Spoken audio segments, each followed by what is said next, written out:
Welcome to Weld.com. We're on location today, and I'm not going to tell you where, but we came across some really cool products. You guys are going to like this. You TIG hands are going to get really excited about this.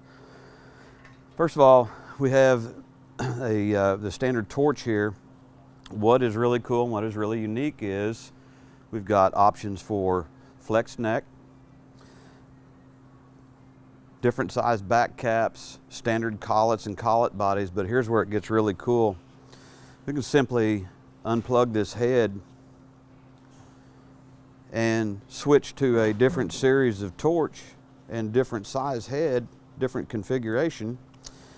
And let's just go to this little baby right here. Now we can fit into some really tight places with this little guy. And all we're doing is going to thread this on here, and then we end up with a completely different configuration that is extremely quick. You know, what were our options before that? We were going to a different torch, we were changing collets, collet bodies, they're spending a little bit of time. This is a real quick change out. So, you know, I see some real advantage in this. The comfort, the style of this torch here. I'm going to run a little test here. We're doing a little training while we're doing this demonstration, and I found that I'm liking this in that I can get the right torch angle.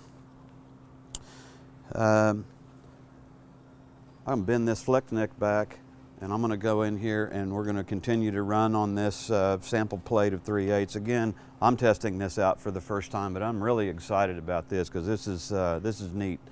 I see these combinations and I see the quality, the speed, the change out is real quick. You know, how many times can we go to a straight neck here and get into something tight, like a pencil torch?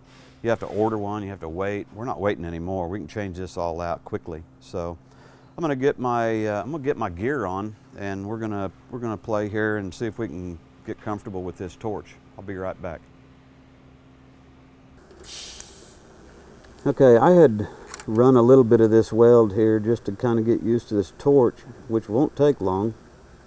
But I've got a flex neck torch, a gas lens that was quickly changed out, and I'm just kind of running a little test plate here, feeding wire from the back side. I'm real interested in using this on pipe, and again, I'm just trying to feed this from the back side, keep the wire on the leading edge. It's just kind of an experiment with the plate. I'm gonna feed it from the front now. I'm just trying to get used to the feel of this torch, but I am really excited about this product because we can do some quick change outs, and with the cups and the collets and collet bodies, the torch designs, the torch heads. I really think this is going to open up a big market. It's a great product.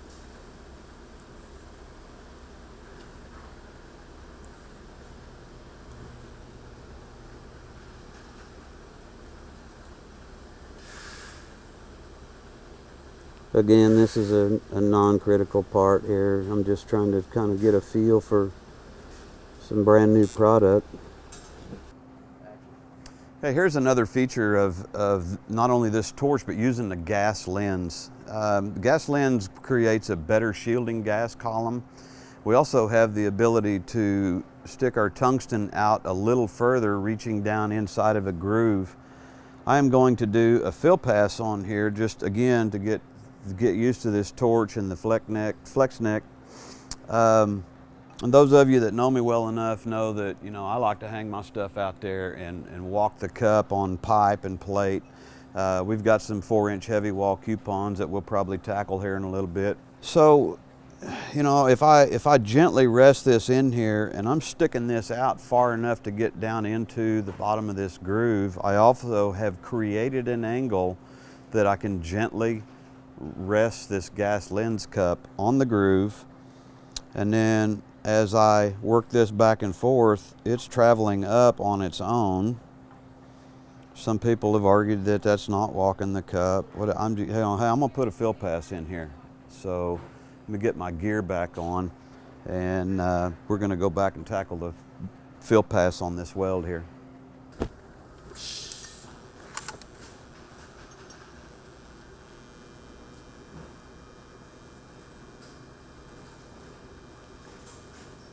think I'm running about 175 amps. I'm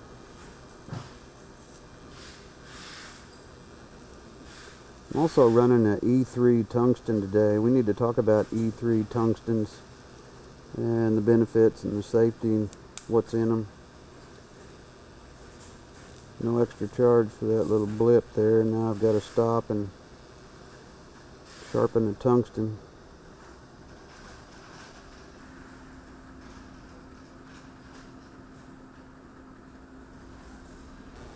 Okay, I had a little tungsten change out there because I dipped the tungsten.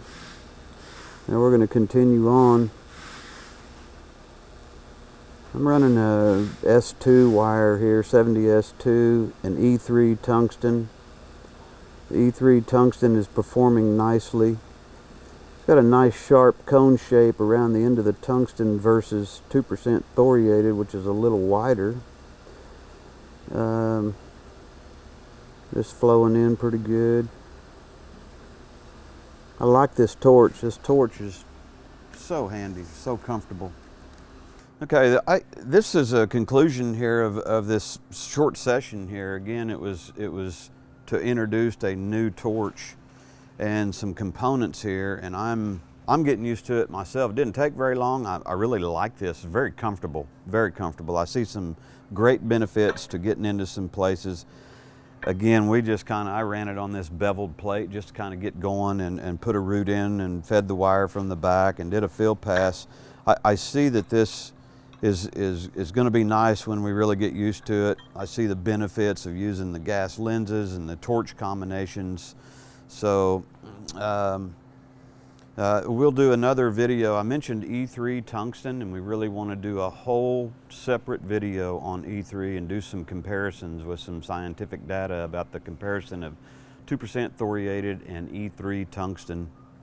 Again, I'm really excited about this. I hope you are too. We'll have some more information on it. Thanks for watching Weld.com. I'm Bob Moffett.